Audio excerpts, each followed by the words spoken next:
بروز سموار 9 ربیع الاول بمطابق 20 اپریل 571 کو حضرت آمنہ کے ہاں ایک ایسی ہستی کی ولادت باسعادت ہوئی کہ جس کی پیش گوئیاں یہودیوں کی مذہبی کتابوں میں ہو چکی تھیں۔ یہودی پیشوا انہی پیش گوئیوں کی وجہ سے فلسطین سے یہاں مکہ اور یثرب میں آباد ہو چکے تھے۔ اس روز ایک ایسی ہستی کی ولادت ہوئی کہ جس کی آمد سے کیسر و کسریٰ کے محل لرز اٹھے اور آتش کدے جو ہزاروں سال نہ بجھے تھے وہ بجھ گئے۔ یہ ہستی کوئی عام ہستی نہ تھی بلکہ تمام انبیاء علیہ السلام کے امام محمد مصطفیٰ صلی اللہ علیہ وآلہ وسلم کی ولادت مبارکہ تھی۔ پہلے ہم یہودی پیشواؤں کی پیش گوئیوں کا جائزہ لیتے ہیں اور اس کے بعد آپ کو بتائیں گے کہ کس طرح کیسر و کسریٰ میں زلزلہ برپا ہوا۔ حافظ ابو نعیم اپنی کتاب دلائل نبوت میں عبد الرحمن بن ابی سعید کے حوالے سے بیان کرتے ہیں کہ ایک روز عبد الرحمن ابی سعید بنی اشہل میں ٹھہرے ہوئے تھے۔ آپ صلی اللہ علیہ وآلہ وسلم کی ولادت مبارکہ کی کوئی خبر نہ تھی، مگر اگلے روز جب وہ اپنے کچھ ساتھیوں کے ساتھ قبیلہ حرب میں مقام حدنہ پہنچے، انہوں نے یوشع نام کے ایک یہودی عالم کو کہتے سنا، میں دیکھ رہا ہوں کہ احمد نام کا ایک نبی مکہ میں پیدا ہونے والا ہے۔ سن کر بنی اشہل کے ایک شخص خلیفہ بن ثعلبہ اشہلی نے یوشع سے کہا، مذاق تو نہیں کر رہا، اچھا بتا کہ اس نبی کے اوصاف کیا ہوں گے؟ یوشع بولا، اس کا ظہور حرم کی طرف سے ہوگا، اس کا قد نہ چھوٹا ہوگا نہ بہت طویل، کی آنکھوں میں سرخ ڈورے ہوں گے، لباس کے ساتھ اس کے سر پر عمامہ ہوگا۔ خلیفہ بن ثعلبہ اشہلی نے اپنے قبیلے میں واپس جا کر یوشع یہودی کی زبان سے سنی ہوئی یہ باتیں سنائیں کہ قبیلے والے یکس زبان ہو کر بولے، ایک کی بات کرتے ہو، کل سے یثرب کے تمام یہودی یہی باتیں کر رہے ہیں۔ کے علاوہ مالک بن سنان بتاتے ہیں کہ وہ اس روز اپنے گھر سے اتفاقاً قبیلہ بنو قریظہ چلے گئے۔ انہوں نے وہاں دیکھا کہ بہت سے لوگ اکٹھے ہیں اور ان کا ایک عالم زبیر بن باتا کہہ رہا ہے، آسمان پر ایک سرخ ستارہ نمودار ہوا ہے اور ایسا ستارہ صرف اس وقت نمودار ہوتا ہے جب کہیں کوئی نبی پیدا ہوتا ہے۔ جو آج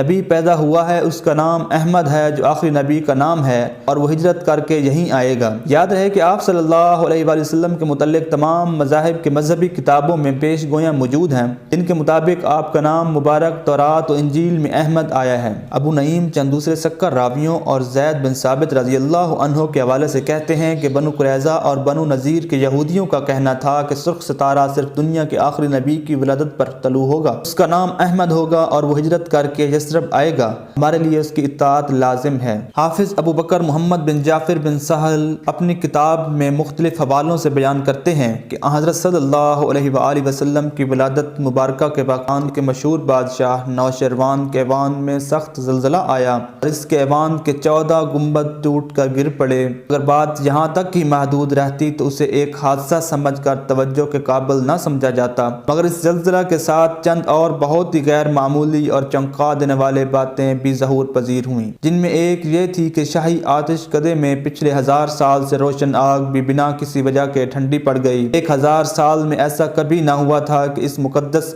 آتش کدے کی آگ بجھی ہو۔ دوسری طرف بحیرہ ساوا بھی حیران کن طور پر جوش آ کر ابلنے والا ہو گیا اور شیروان یہ تمام واقعات دیکھ کر چونک گیا۔ اس نے اپنے مشیر موبزان کو بلا کر یہ سب واقعات سنائے اور اس کی رائے طلب کی۔ موبزان نے نوشیروان کو بتایا کہ کل رات اس نے بھی ایک عجیب خواب دیکھا ہے کہ عرب کی طرف سے انسانوں کے غول اونٹوں پر سوار فارس یعنی کہ ایران کی طرف عمڈے آ رہے ہیں اور انہوں نے دریائے دجلہ کو بھی عبور کر لیا ہے۔ نوشیروان جو پہلے ہی ان واقعات کی وجہ سے گہری سوچ میں تھا، یہ خواب سن کر پریشان ہو گیا۔ اس نے موبزان سے اس خواب کی تعبیر پوچھی۔ موبزان نے جواب میں کہا کہ چونکہ یہ سارے واقعات اور پھر یہ خواب معمولی نہیں ہیں تو بہتر ہے کہ ان کی